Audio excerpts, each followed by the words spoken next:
जय श्री राम।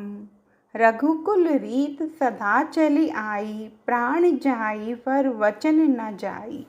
सद्भाव रामायण अयोध्या कांड अध्याय 13 कैकई के वरदान भाग 1। दशरथ जी जब राम की सौगंध बोले तब कैकई को विश्वास हो गया कि अब महाराज वचन भ्रष्ट नहीं होंगे। वे जल्दी श्रृंगार सजने लगी। ज्यों हिरण का शिकार करने के लिए भीलनी फूल की वेणी डालकर श्रृंगार करती हो, त्यों महाराज दशरथ जी के मनोरथ रूपी मृग का शिकार करने के लिए कैकई आज भीलनी की तरह श्रृंगार सजती है। श्रृंगार सजकर कैकई दशरथ जी के निकट गई। दशरथ जी ने कहा, कैकई मांग ले, क्या दूं? कैकई वरदान मांगती है। सुनहु प्राण प्रिय भावत जी का, देहु एक वर भरत ही टीका। मांगो दूसर वर कर जोरी, पूर्वहु नाथ मनोरथ मोरी। तापस वेश विशेषी उदासी, 14 बरस राम बनवासी। हे प्राण प्रिय, आप जब वरदान देने की ही इच्छा रखते हैं तो मेरे मनपसंद एक वरदान तो यह दीजिए कि राम के बदले भरत को अवध की गद्दी मिले। तुलसी जी संसार का बहुत दर्शन कराते हैं। जो कैकई अभी तक चिड़ी हुई नागिन की तरह फुत्कार कर दशरथ जी को दूर हटाती थी, वही कैकई दशरथ जी ने जब राम की सौगंध खाकर वचन देने की प्रतिज्ञा प्रकट की तब कहती है, हे प्राण प्रिय, संसार में जब आदमी को अपने स्वार्थ की पूर्ति दिखाई देती है तब वह संबोधनों को बदल डालता है।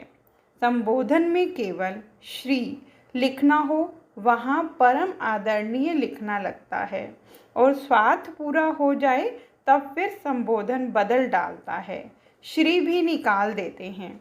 इसलिए तुलसी जी लिखते हैं, सुरनर मुनि सबकी यह रीति, स्वार्थ लागी करहीं सब प्रीति। सब स्वार्थ के कारण प्रेम करते हैं। स्वार्थहीन प्रेम करने वाले तो दो ही हैं, एक संत और दूसरा ईश्वर। बिना किसी स्वार्थ के दूसरों का कल्याण करना यह संत का सहज स्वभाव है। बिच्छू को बचाने के लिए उसे जितनी बार छुएं उतनी बार डंक मारे, यह बिच्छू का स्वभाव है। यूं मन वचन क्रम से अन्य का हित करना यह संतों का स्वभाव होता है। बाकी तो हम सब जानते हैं कि संसार में प्रायः अधिकांश संबंध स्वार्थ से बंधे हुए होते हैं। स्वार्थ छूटने के बाद सभी अलग हो जाते हैं। चाहे कितना ही प्रिय व्यक्ति हो, पर भीतरी तत्व प्राण विदा ले ले, इसके बाद 24 घंटे से ज़्यादा कोई घर में रखता नहीं, तुरंत ही विदा की तैयारी होती है। तो जब जब स्वार्थ रहा है तब तब सभी ने संबोधन बदल डाले हैं।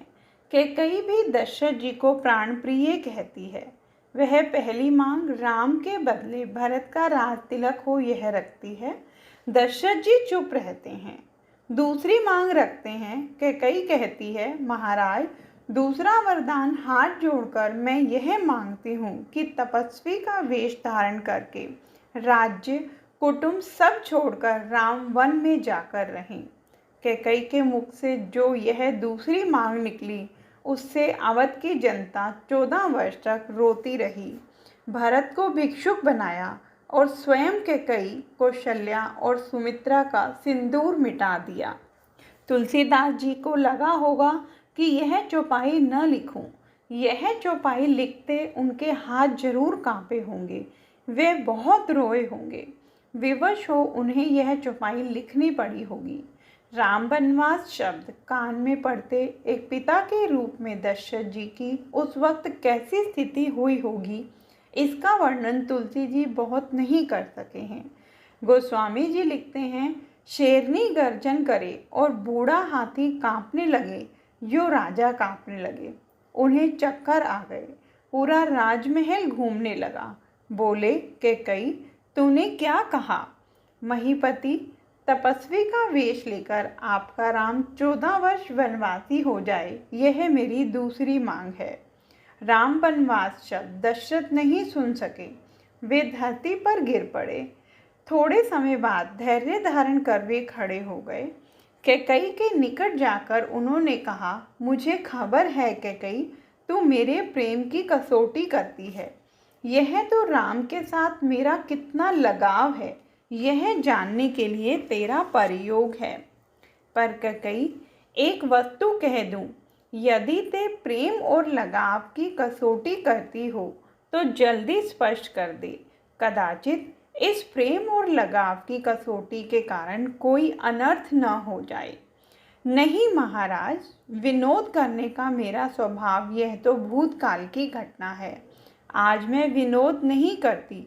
मेरे दोनों वरदान बिल्कुल सच्चे। जय श्री राम।